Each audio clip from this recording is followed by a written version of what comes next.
In the Gospel of Matthew, our Lord quite explicitly and harshly condemns the scribes and Pharisees in what we might call his woe to you passages.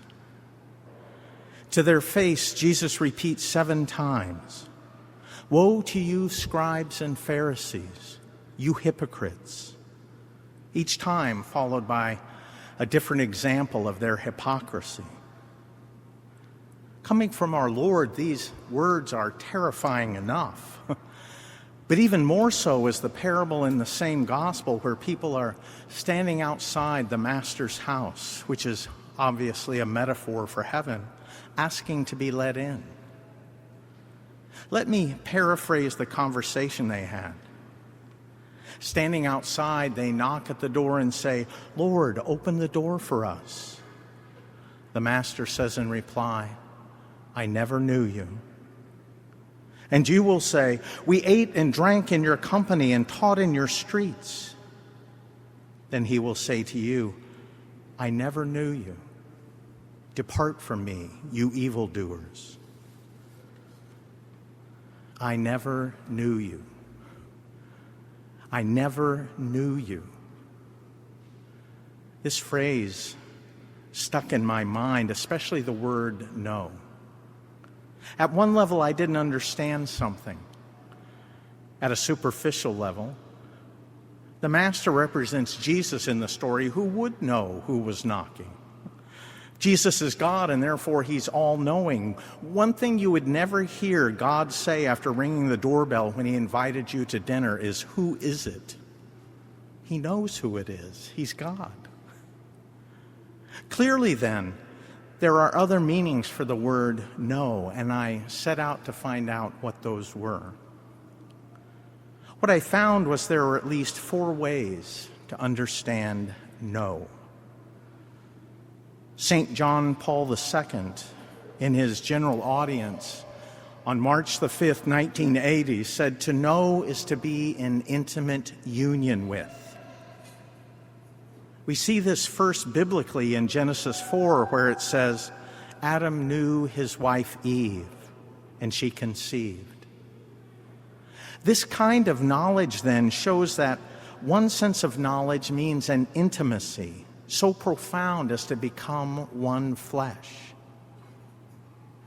This has obvious Eucharistic implications. It implies a deliberate intention to be close and is closely bound up with the blessing of fertility, that is, bearing fruit.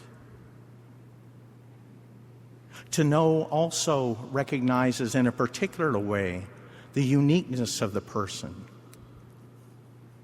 But if we consider what evil is, that is, a deformation of the good, we can see that as evil destroys the soul, it also destroys that uniqueness until there's almost nothing left to know.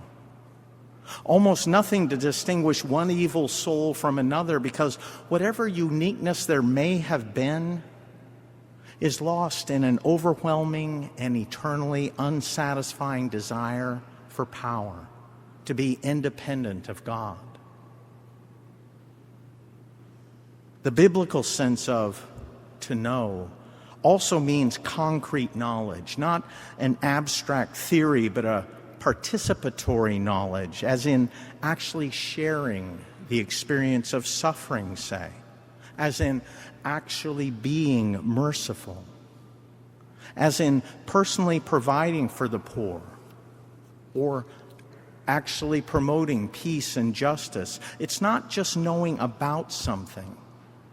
It's doing it. It's experiencing it.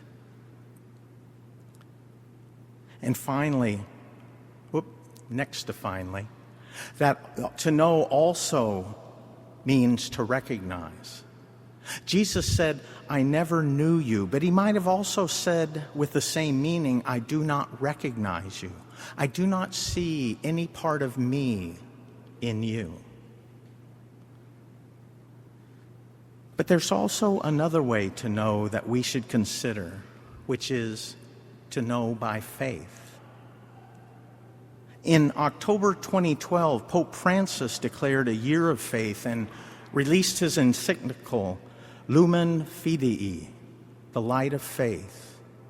And I thought we might consider tonight one aspect of this wonderful encyclical. At the beginning of the encyclical, Pope Francis discusses how the light of faith has become in modern times very closely associated with the light of reason, as in a kind of adjunct or supplement to reason, something that we resort to when we've reached the limit of human reason. Not in the sense that faith is any way inferior to reason, but in the sense that human reason can only take us so far with respect to, say, understanding God and understanding God's revelation to us, understanding revealed truths like the Trinity and the real presence and so on. Excuse me. At some point, so it is said, faith takes over to help us understand these truths to a degree we're able. And certainly, to some degree, this is the case. There are many things we accept by faith, things that do not contradict human reason, but nevertheless things that reason cannot fully comprehend. But I would maintain, especially in view of Pope Francis's encyclical, that this way of understanding faith, while true insofar as it goes, is incomplete. It doesn't capture an important part of what faith is. For Pope Francis talks about the light of faith illuminating the whole world. He says, quote, "The light of faith is unique, since it is capable of illuminating every aspect of human existence. A light this powerful cannot come from ourselves, but from a more primordial source. In a word, it must come from God." And so I maintain that a more complete understanding of the faith our Holy Father is speaking of is not faith in something, as in this particular truth or that one, but rather in someone. Faith in He who is truth Himself. Put another way, faith does not simply bring us to the source of all light that illumines our very being, which is no small thing. It brings us to light Himself, our Lord Jesus Christ. And so we misunderstand faith if we think of it as a rational process or even a supra-rational process, as a mere belief that somehow transcends reason. Faith is, in its essence, not rooted in reason, but in a relationship. Our faith is in someone, not something. And we can know a person in a vastly deeper and more complete way than we can ever know something. For knowing something has as its ultimate limit my intellect, my capacity to understand. Its ultimate limit is in the knower, if you will. The limit to knowing someone, in contrast, is the limit of love. A limit which conforms itself to he who is loved rather than the one doing the loving. And that being so, when we love something like money or power or anything, we lower ourselves in accordance with the thing loved. But when we love God, when we love the three persons of the Holy Trinity above all else, our capacity to love by His grace becomes infinite, just like the one we love. And so I encourage you to read the Pope's encyclical on faith and to go so far as to mentally replace the word faith with loving relationship.